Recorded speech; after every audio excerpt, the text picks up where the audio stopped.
Hey everybody, I'm back with a quick Merlin Minute. Plugging in the serial to contract API is really incredible. Let's just search for a serial number. Say you have a random serial number. We press enter and search. Well, this is actually a slot. We find this in the Learn Platform hits. There's the serial number right there.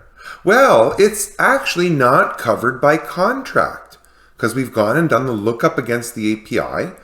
And this platform slot is not covered under contract.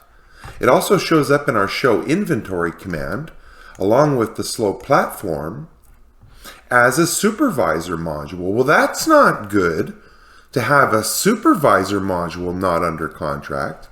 And it also shows up in the show version hits. All of this rich, contextual, say it with me, business-ready documentation in one quick search. Thank you so much.